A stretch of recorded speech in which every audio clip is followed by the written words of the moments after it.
So let me simply add that it's my very good honor to meet you, and you may call me V.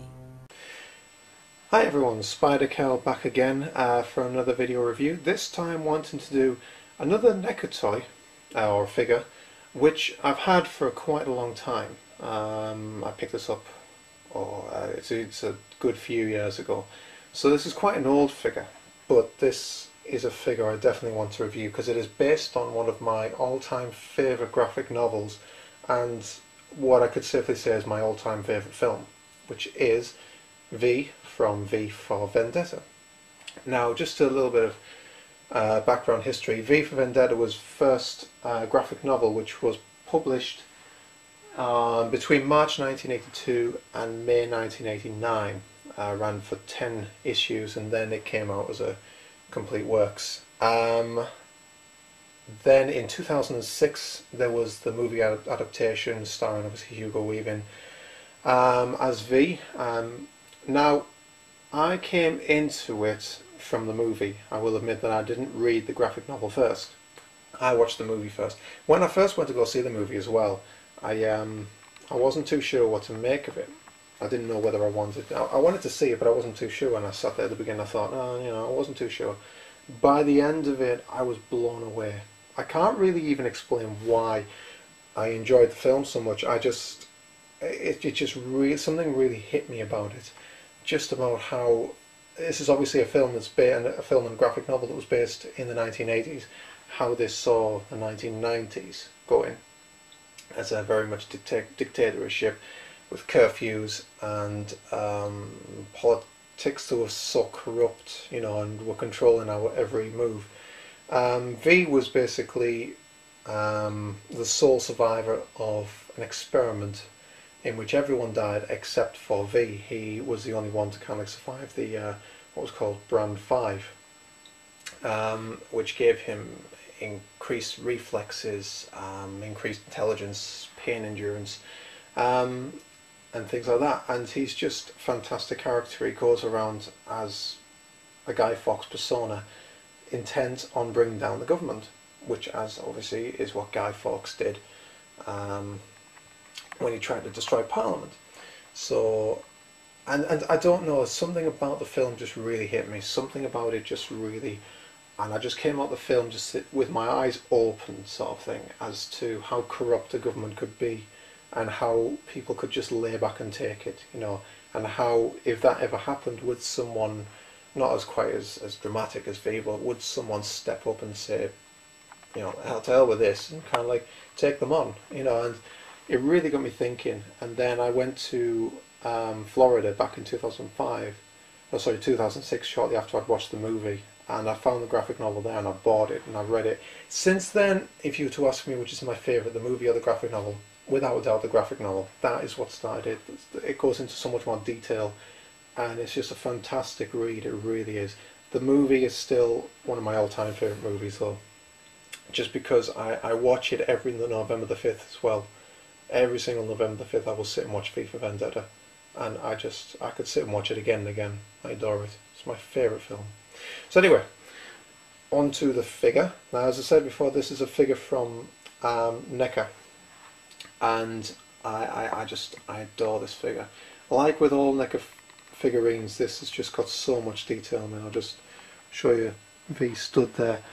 You have so much fantastic detail on the face there, and the detail on the fabric as well just looks fantastic, and the posability as well. You can have him in so many different poses, but that's him stood there, and I'll show you him in more detail now.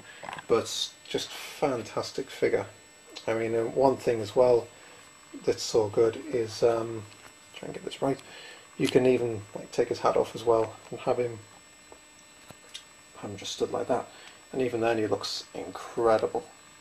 Such good detail on the hair too, and there you can see, and onto the cape there, and all 6 of his daggers as well, and they can all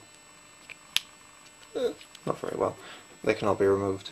And I'll show you the V to one side for a second, but I'll show you the detail on the dagger as well. The daggers are incredibly well detailed. Beautiful rendition of how they looked in the movie, all the way down to the hilt. and the blade itself, just fantastic. Fantastic detail. Bring V back. There we go. But yeah, this, as I say, is just such a beautiful figure. Really is. Like the detail on the tunic there. And then down to his boots as well. Really shiny. I mean, as I say, I've had this for a few years, but it just, it hasn't faded, it hasn't anything like that. And then the blades can come out of his hands. And sometimes I'll have him stood like that, and sometimes I'll take all of his daggers. Get off. That's it. Sometimes I'll take all of his daggers off, and I'll just have him stood like he was in the comics and in the movies, where he's just stood and relaxing without him all. I mean, he looks fantastic even without. There. But just, I mean, going to the mask as well there. Just fantastic detail on the mask. It really, it blows me away, it really does. Just how good the detail is. Fantastic. One thing I will go on to say is to be careful with the daggers, because this is something that happened with one of mine. No idea how this happened. Move the feet to the side and so I can focus in. No, that's broken off there. No idea how this happened, but I'm gutted that that did break. But I mean, it's obviously just either wear and tear, or as I've been moving house one time. But what I usually do is I just put this one in the very back, like that, and you can't tell. You really can't tell. So I mean, it's no big deal, but I am gutted about it. Posability. So I just keep on doing that so my camera doesn't switch off. The head will move and rotate 360. Arms will go all the way up, as far as the cape will allow anyway. Move all the way up to the side. Wrists have fantastic posability on, will rotate 360, bend in every direction you could want. Same with that. The legs, you can almost do the splits. Why you would want them to, I wouldn't know though. Legs kick up to the side. Twist at the ankles as well. That was quite nice. Crack. Twist at the ankles as well. But fantastic. And so you can have him stood, ready, or in a kind of on guard stance, like when he was fighting the suit of armour in the movie. Fantastic. I'll just set him back up. And there we go. That's how I always have him posed though. I really do like it.